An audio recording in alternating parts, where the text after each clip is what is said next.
राजा विक्रम बहुत ही विद्वान, न्यायी और साहसी राजा थे।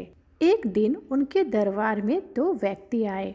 प्रणाम महाराज, हम लोगों ने आपका बहुत नाम सुना है, इसलिए हम लोग न्याय की इच्छा से आपके पास आए हैं। आप कारण बताइए, आप दोनों के बीच उचित न्याय ही किया जाएगा। महाराज, हम दोनों में कुछ दिनों से ये विवाद चल रहा है कि कर्म बड़ा है या किस्मत। महाराज, ये बोल रहा है कि कर्म बड़ा है और मैं बोल रहा हूँ कि किस्मत बड़ा है।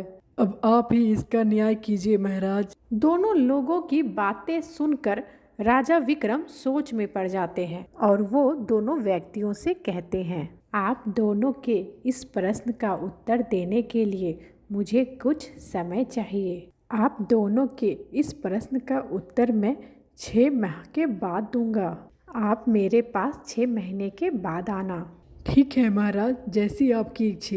हम लोग अब 6 महीना के बाद ही आएंगे। उन दोनों व्यक्तियों के जाने के बाद राजा विक्रम उलझन में पड़ जाते हैं। राजा विक्रम उस प्रश्न का उत्तर जानने के लिए 6 माह के लिए अपने पूरे राज्य का भार सेनापति पर दे देते हैं और अपना वेश बदलकर वहां से निकल आते हैं। रास्ते में चलते हुए उन्हें एक व्यापारी मिलता है जो राजा से बोलता है, लगता है नए आए हो, कभी नगर में देखा नहीं तुम्हें। मेरा नाम विक्रम है, मैं आज ही यहाँ आया हूँ। मैं इस वक्त नौकरी की तलाश में जा रहा हूँ।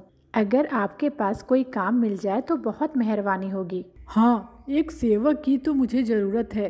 तुम देखने में भी अच्छे परिवार से ही लगते हो। अच्छा ठीक है, अगर मैं तुम्हें रख लेता हूँ तो बताओ पगार कितनी लोगे।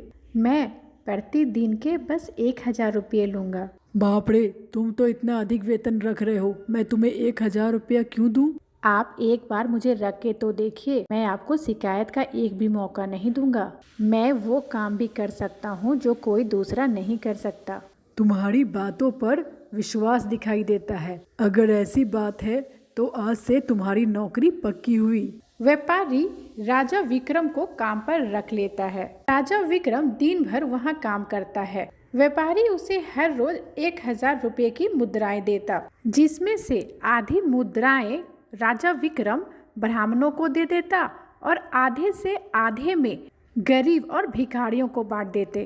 शेष बची मुद्राएं में कुछ साधु और सन्यासी को बांट देते और कुछ अपने खाने पीने के लिए रख लेते। राजा विक्रम जब एक बार अपनी थाली में भोजन लेकर खाने बैठे, तभी एक सन्यासी वहां आए और वो साधु राजा से बोले, बेटा, मुझे कुछ खाने को दे दो, मैं बहुत दिन से भूखा हूँ। तुम्हारी बहुत कृपा होगी। हाँ महाराज, जरूर मिलेगा।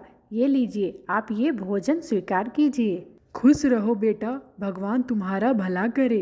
राजा विक्रम अपनी थाली साधु के आगे रख दी। साधु भोजन करके बहुत प्रसन्न हुए और राजा को आशीर्वाद देकर वहां से चले गए। किंतु राजा को उस दिन भूखा ही रहना पड़ा। आज मेरे भाग्य में भोजन नहीं था, लेकिन हाँ, दूसरों के भोजन कराकर वो पुण्य भाग मुझे मिला। अगर मैं परिश्रम ही नहीं करता, ना तो मुझे भोजन मिलता और ना ही पुण्य। राजा विक्रम ये सब सोच ही रहे थे कि तभी व्यापारी उनके पास आता है और बोलता है, विक्रम, तुम अपना जरूरी सामान बांध लो, हम लोगों को अभी समुद्र के उस पार जाना है और मैं चाहता हूँ कि तुम भी मेरे साथ चलो। ठीक है सेठ जी, जैसी आपकी इच्छा। जहाज कुछ दूर ही आगे चला था कि एक बहुत बड़ा तूफान समुद्र में उठा, जिससे जहाज लड़खड़ाने लगा। सभी लोग डर गए, किंतु कुछ देर बाद ही तूफान थम गया। अरे, तूफान तो थम गया, अब हम लोगों को आगे बढ़ना चाहिए। तभी एक सेवक व्यापारी से बोलता है, मालिक, ये लंगर नहीं उठ रहा, हम लोग आगे कैसे बढ़ेंगे। अरे विक्रम, तुमने तो कहा था कि तुम वो भी कर सकते हो जो कोई नहीं कर सकता। अब तुम ही इस संकट से हम सभी को बचाओ। आप घबराइए नहीं, मैं ये लंगर अभी उठा देता हूँ। राजा विक्रम जहाज के पास गया और पूरी ताकत से उस लंगर को उठाया। लंगर उठ गया और जहाज तेजी से आगे बढ़ने लगा।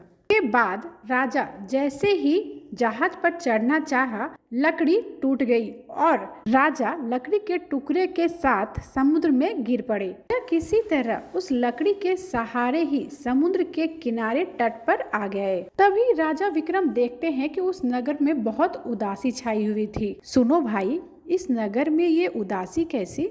जिस राज्य की राजकुमारी रात 12 बजे मरने वाली हो, उस राज्य में शोक नहीं होगा तो क्या होगा? मैं कुछ समझा नहीं श्रीमान।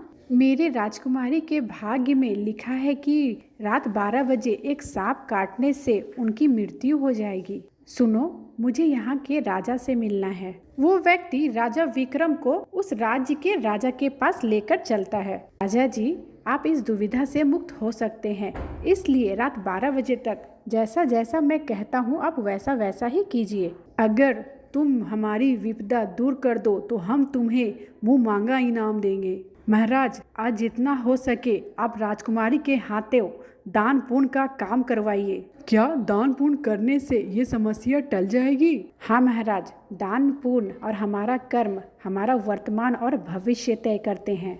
हमें भविष्य की चिंता में वर्तमान के कर्म नहीं छोड़ने चाहिए। हमारा वर्तमान ही हमारा भविष्य तय करता है। राजा विक्रम के कहने पर वहाँ के महाराज अपनी बेटी राजकुमारी से बहुत सारा धन आभूषण और दान पुण्य का कार्य करवाया। कुमारी सारे नगर में अनाज, पानी, दान दक्षिणा, धन आभूषण का दान की। तभी उसकी नज़र एक नेवले और सांप पर पड़ी। अरे, ये नेवला तो आज इस सांप को खा लेगा। सैनिकों, इस सांप की रक्षा करो। में वो नेवला वहाँ से भाग जाता है।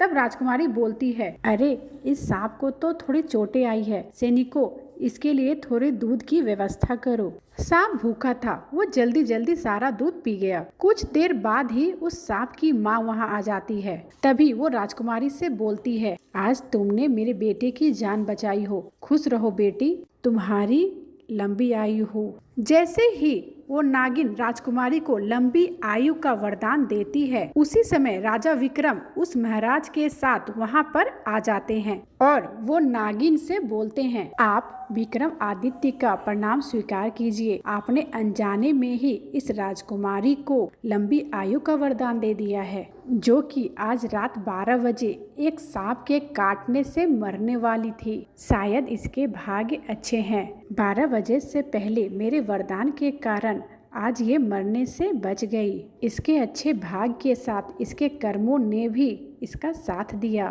तभी वो सांप भी वहाँ आ जाता है, जिसके काटने से उस राजकुमारी की मृत्यु होने वाली थी। हमारी पत्नी सही कह रही है, हमारा जीवन भाग्य और कर्म दोनों पर निर्भर है। अब मैं इस बच्चे की जान नहीं लूंगा, क्योंकि इसके भाग्य में दीर्घ आयु होने का वरदान प्राप्त है। नाग नागिन अपने बच्चे को लेकर वापस लौट जाते हैं। आज आपके ही कारण मेरी पुत्री की जान बच गई।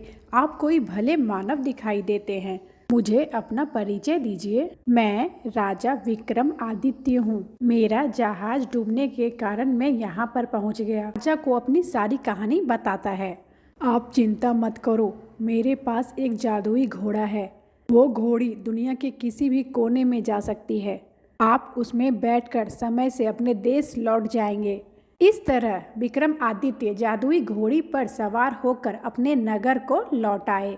उसके बाद उन्होंने दोनों आदमियों को अपने महल में बुलवाया। आपके प्रश्नों का उत्तर हमें मिल गया है। भाग्य और कर्म दोनों साथ साथ चलते हैं। ये एक ही गाड़ी के दो पहिए हैं। अगर भाग्य साथ दे और कर्म ना करें तो कुछ भी प्राप्त नहीं होता। इसी तरह अगर कर्म करो और भाग्य साथ ना दे तो भी कुछ भी प्राप्त नहीं होता। दोनों व्यक्ति राजा का उत्तर सुनकर संतुष्ट होकर वहां से चले गए। इस तरह भाग्य और कर्म दोनों का साथ होना बहुत जरूरी होता है।